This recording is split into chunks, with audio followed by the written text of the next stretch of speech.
Sometimes when a person disappears, it makes sense. And people run away, accidents happen, or there's at least a trail of evidence. But then there are cases that leave you staring at the facts, realizing they don't add up. That's exactly what we're looking at today. Welcome to Scary Mysteries, guys. Here are 5 people who vanished under impossible circumstances. Number 5. Stephen Kocher. In December of 2009, 30-year-old man named Stephen Kocher set out on a simple, routine drive. And Stephen was a normal, church-going guy, responsible, close to his family. But within days, he would vanish under circumstances so bizarre that none of us will probably ever get to the bottom of this case. But we'll give it a shot right now. Stephen was born in Amarillo, Texas, but by 2009, he was living in St. George, Utah. He was a devout member of the Latter-day Saints Church, never married, no children, and he lived a fairly modest life. Lately, though, money had been tight. He was working odd jobs and struggling to get the rent paid on time. And friends and family said he never complained, though, but they could tell the stress was weighing on him. On December 12, Stephen told his landlord he was headed out of town to visit family for the holidays. Unfortunately, that was the last straightforward thing he ever did. The next day, his white Chevy Cavalier turned up in an upscale Henderson, Nevada neighborhood, more than 100 miles from where he lived, also in the complete opposite direction of where his family lived in Texas. Neighbors later noticed it parked near a cul-de-sac lined with tidy beige stucco homes.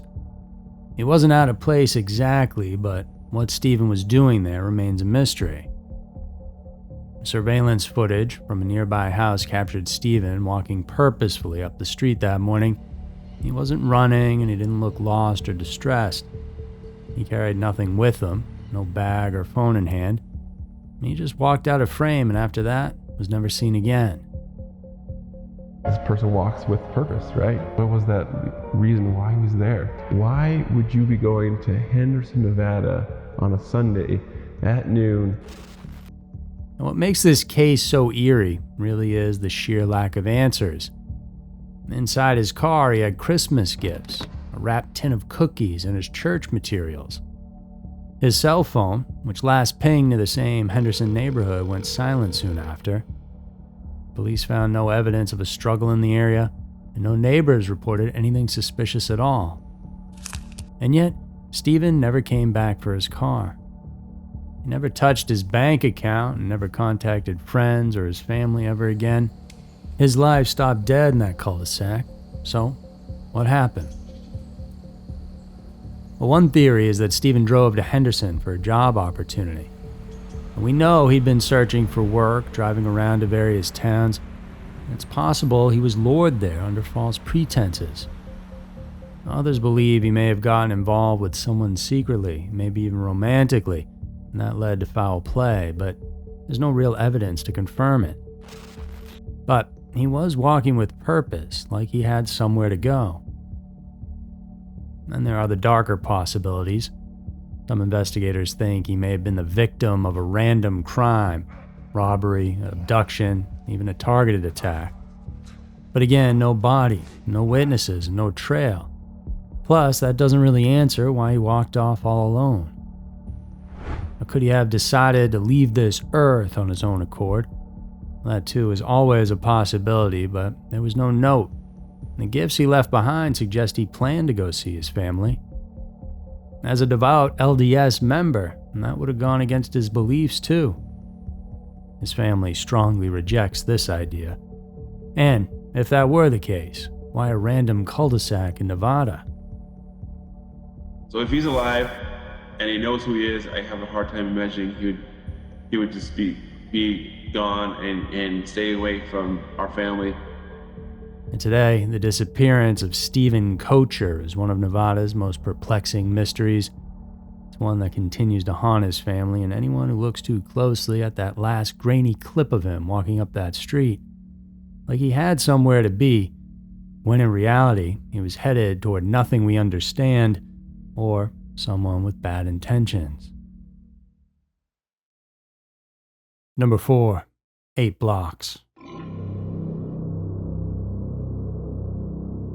On the morning of June 13, 2001, 19-year-old Jason Jolkowski left his home in Omaha, Nebraska. He wasn't planning on being gone long, just an 8-block walk to meet a coworker for a ride to his shift at a local radio station.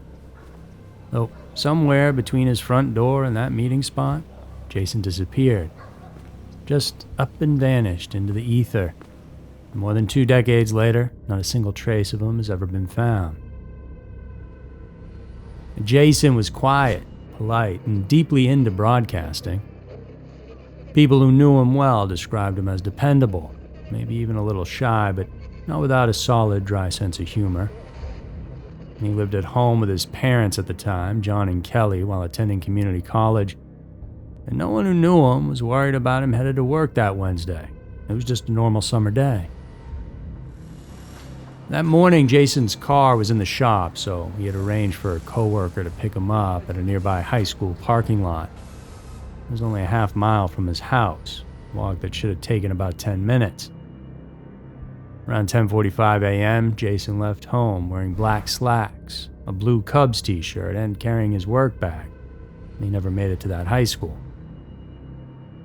The last confirmed sighting of the teen came from neighbors who saw him doing a simple chore that morning, bringing the garbage cans up the driveway to help out his parents.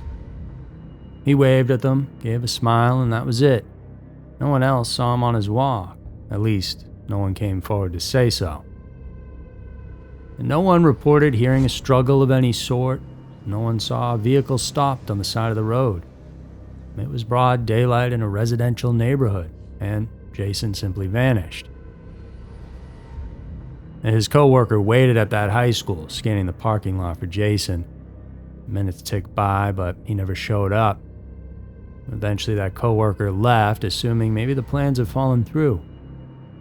At work, his absence was brushed off. Maybe he just missed his ride, but when Jason never came home that night, truth sank in. Something was very wrong. By sundown, police were involved, yet there was nothing to go on. No bag or wallet, no torn clothing left behind. And they walked back and forth along the route he would have taken, even potential alternate routes, looking for anything. In the days that followed, detectives tracked his bank account and credit card, but none of that was ever touched. And so, because of all this, the investigation stalled almost immediately. There was literally no evidence of an abduction, no trace of a voluntary escape.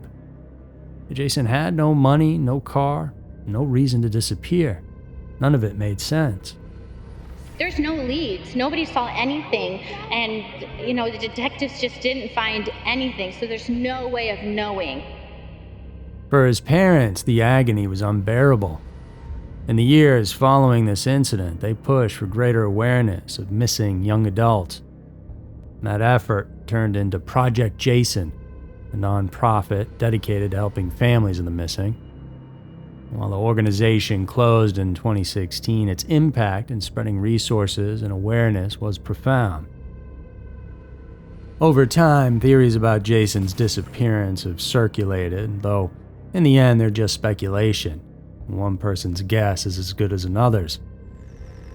Some people say he may have been targeted by somebody in the neighborhood and caught off guard in that short walk.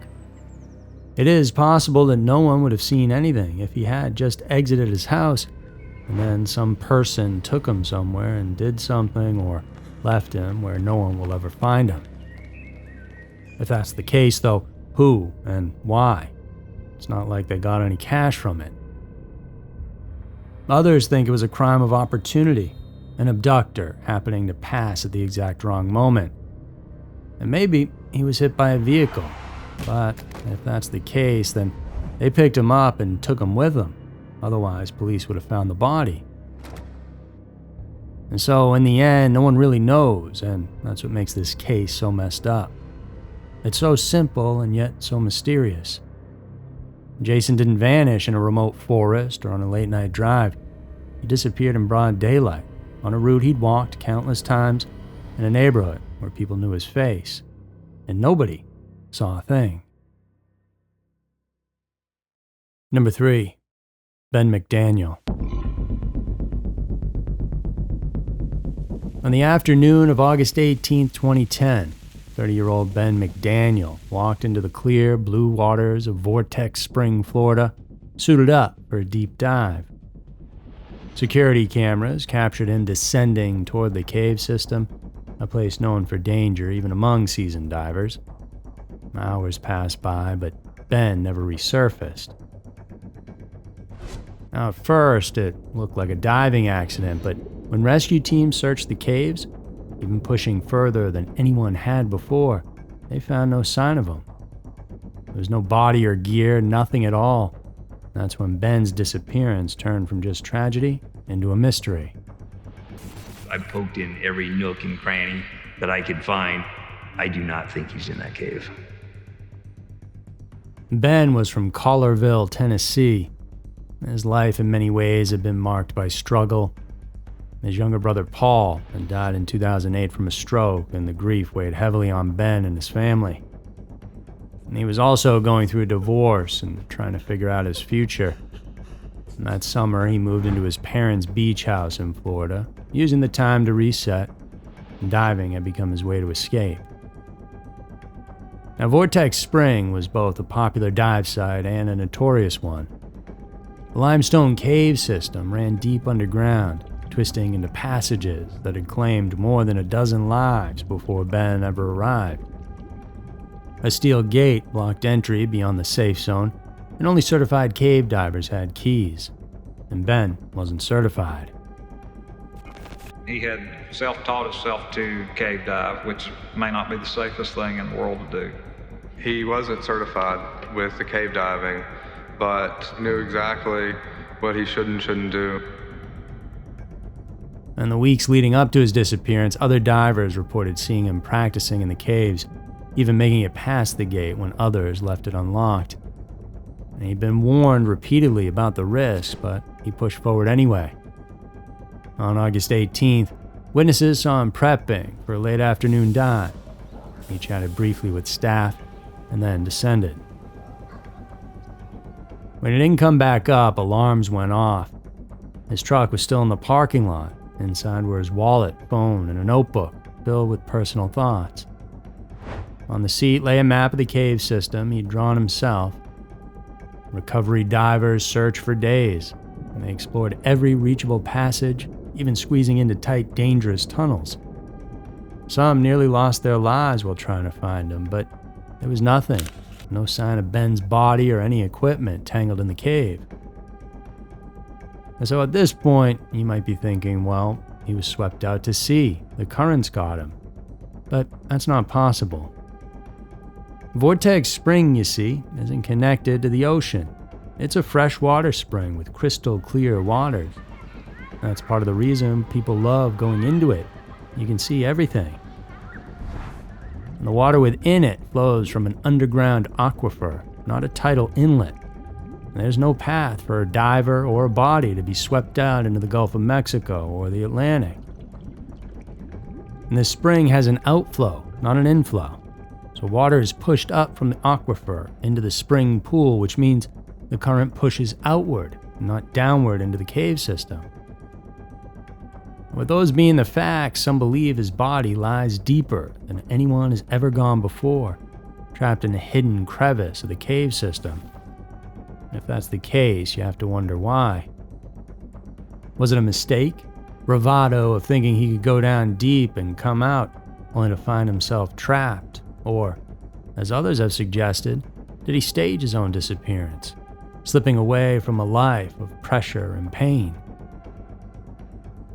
His family put up a $30,000 reward and hired private divers, all in an effort to answer some of these questions. But the mystery only deepened. One expert cave diver who went further than anyone else ever had said simply, "If he was down there, I'd have found him." Some of the best body recovery divers and best cave divers around attempted and looked and thoroughly searched that cave, and he's just not in there. And today, more than a decade later, the disappearance of Ben McDaniel remains unsolved. He walked into the water at Vortex Spring and never came back out. Did the cave really claim him, or did something else happen entirely? Number 2. The Mystery of Rebecca Corium. Cruise ships are essentially floating resorts, and they're supposed to be places where people can escape to when they're looking for a little R&R. But in March of 2011, a 24-year-old British woman named Rebecca Corium stepped onto the Disney Wonder as a crew member and never returned. And what happened in the hours before her disappearance has fueled one of the darkest mysteries the cruise industry has ever faced. Rebecca was from Chester, England, and had landed what many considered a dream job, working as a youth activities counselor for Disney Cruise Lines. And she loved travel and loved working with kids, and by all accounts, she was outgoing and full of life, and had a strong bond with her family back home. On March 21st of 2011, the Wonder left Los Angeles for a week-long cruise to the Mexican Riviera, Puerto Vallarta, Cabo San Lucas, all the spots tourists would want to go. Everything was going well. However, the next morning, early at around 5:45 a.m., Rebecca was captured on the ship's internal CCTV system. She was in the crew area, wearing men's clothing and speaking on one of the internal phones. And to this day, investigators have never revealed who she was calling. What's chilling about this footage is her demeanor. According to those who've seen it, she looked upset, distraught even. And at one point, she tucks her hair behind her ears as if trying to collect herself. After hanging up, she walks away, and that's the last confirmed sighting of Rebecca Corium. When she failed to show up for her morning shift, crew members started searching. And by 9 a.m., the announcement came. Will Rebecca Corium please report to guest services? But she never did. Then every crew member was ordered into a room for a full head count, and Rebecca was the only one who didn't show. And so then, somewhere between 5:45 a.m. and 9 a.m., she vanished.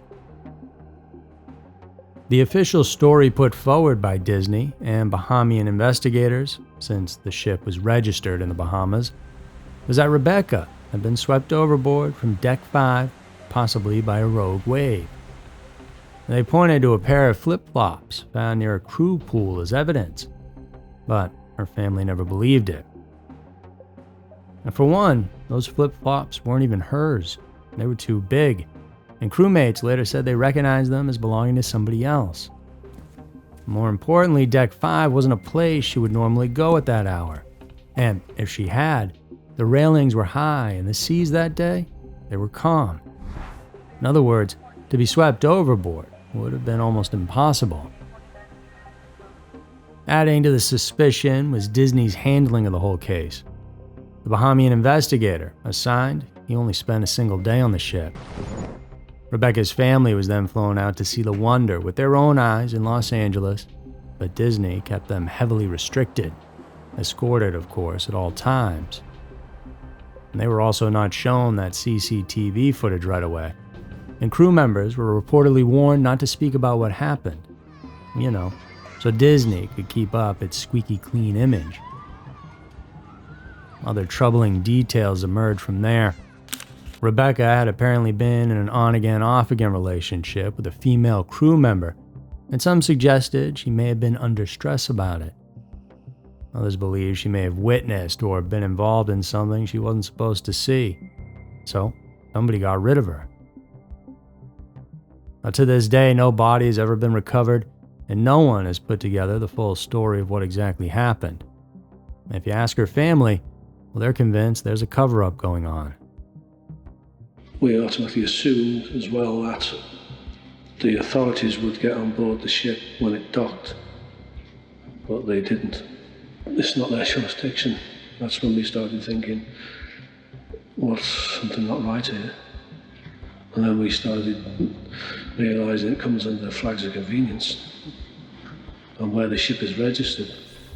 And the truth is that cruise ships sail under what some call flags of convenience, often registered in countries with lax oversight. When a crime or disappearance happens at sea, jurisdiction becomes murky, and investigations can be shallow at best. And no one knows who really is in charge, and no jurisdiction wants the stress to fall on them. In the case of Rebecca Corium, it's a devastating example of this.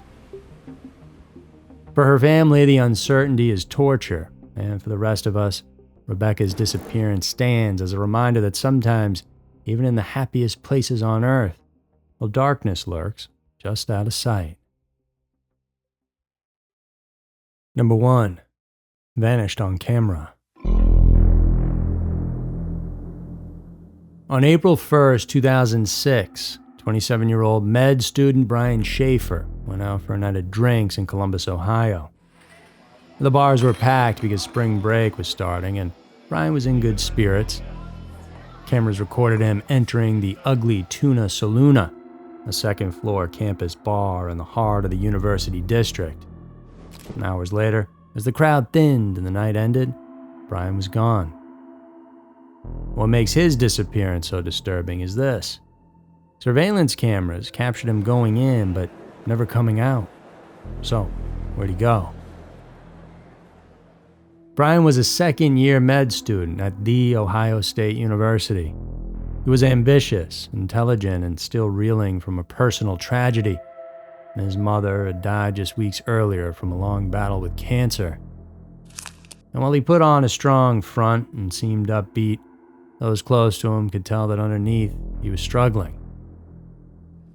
That Friday night, his roommate and close friend, Clint Florence, convinced him to go out as a way to help him cope. They hit a few bars, drank, and eventually made their way to the Ugly Tuna around 9 p.m. And throughout the night, cameras caught Brian on the balcony with friends, later chatting with 2 young women near closing time. At 1:55 a.m., he re-entered the bar with them through the main entrance, and that was the last confirmed sighting of him. When the bar closed and the lights came up, Brian didn't leave with anyone. He didn't even leave as far as anyone could tell. He just disappeared. In the video, you'll see the Columbus police officers standing there, 2 and 3 at a time. If somebody wanted to take Brian and remove him from there, or if Brian wanted to sneak out, you're certainly not going to do it from a location that's got police officers standing there, armed, cameras, and you're just not going to do it. It's too much of a risk. Investigators scoured that surveillance footage looking for answers. The Ugly Tuna's main entrance was under constant video coverage, and so everyone who entered and left that night was accounted for except Brian. There were only 2 other exits, a service door at the back, which led into a hard-to-navigate construction site filled with fencing and security measures, and a freight elevator. And both routes would have been difficult and dangerous, especially for someone who'd been drinking. Still, if Brian had left through the front door, the cameras would have caught it, and they didn't. At first, police considered whether he staged his own disappearance, but Brian left behind his wallet, his car, and his bank accounts, all untouched since that night. He was also planning a spring break trip to Miami with his girlfriend Alexis. He'd even bought tickets and was excited about it. Who wouldn't be? It was spring break, so nothing suggested he wanted to vanish. And then came the darker theories. It's been suggested that perhaps Brian was attacked inside the bar, targeted by someone. That something could have happened in a blind spot the cameras didn't cover, and that his body was somehow removed through the construction area and brought somewhere else. And some have even pointed to Clint, his friend, who was reportedly uncooperative with investigators and refused to take a polygraph.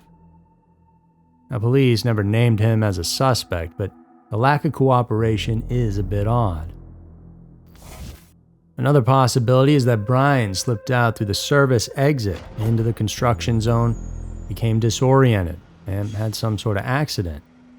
But extensive searches of the area turned up nothing, not even a scrap of clothing. Over the years, the case has only grown stranger. In 2020, a photo circulated online of a homeless man in Tijuana who looked eerily similar to Brian, sparking hope that he'd resurfaced alive. The FBI, though, later analyzed the image and ruled it out. So currently, the disappearance of Brian Schaefer remains one of the strangest unsolved cases in all of Ohio. A young man walks into a bar with cameras rolling and never walks out. No evidence that anything bad happened, just a single unanswered question that haunts everyone who's looked at this case. Where did Brian go? But I think the main question always came down to, is he dead or did he run away? Those are the two main, and like, how could somebody leave and how could he do that to me? And obviously that's impossible, and so something horrible must have happened. So there were 5 people who vanished under impossible circumstances. And people shouldn't just disappear, not without a reason and not without a trace. And yet, these stories show us just how fragile reality can be, how a simple moment can open up into an unsolvable mystery. Appreciate you stopping by today. And if you enjoyed this episode, go check out some more, and for even crazier stories, go check out our exclusive Scary Mysteries Vaults over on Patreon. We have over 20 of them, each filled with 10 episodes you won't find anywhere else that are certain to keep you wondering. Thanks for tuning in. Remember to stay safe out there. I'll see you over in the next one.